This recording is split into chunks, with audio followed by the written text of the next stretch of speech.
فلا تجعلوا للہ اندادا، نہیں بناؤ اللہ کے ساتھ اور شریک، وانتم تعلمون، اور تم جانتے ہو۔ سبحان اللہ۔ چونکہ سورت کا دعویٰ ہے اعبدوا ربکم، اس کے دلائل دے دیے۔ اب کچھ اللہ کی توحید کے بعد اہم مسئلہ رسالت کا ہے، کیونکہ توحید جناب رسول اللہ صلی اللہ علیہ وسلم نے بیان فرمائی۔ اس وقت پوری دنیا جو توحید جانتی ہے، بے شک انبیاء نے اپنے اپنے زمانے میں بیان فرمائی، لیکن موجودہ دنیا توحید میں ہمارے پیغمبر کی مرہون ملت ہے، الحمدللہ۔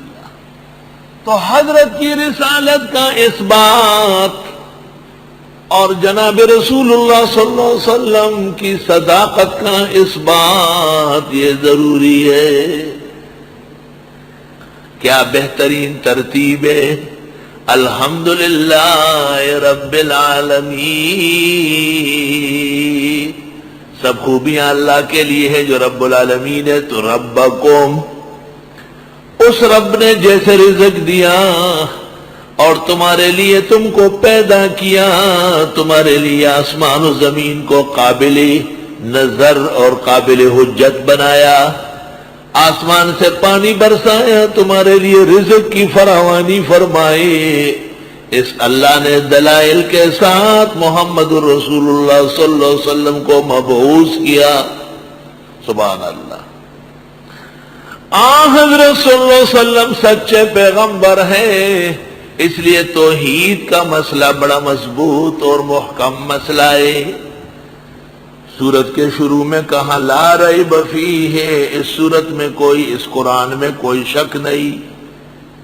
تو اب سوال یہ ہے کہ شک تو وہ کرتے تھے نا مخاطب، وَإِن كُنتُمْ فِي رَيْبٍ، اور اگر ہو تم شک میں، مما، اس کتاب کے بارے میں، نزلنا علی عبدنا، جسے اتارا ہم نے اپنے بندے پر، اپنے بندے پر۔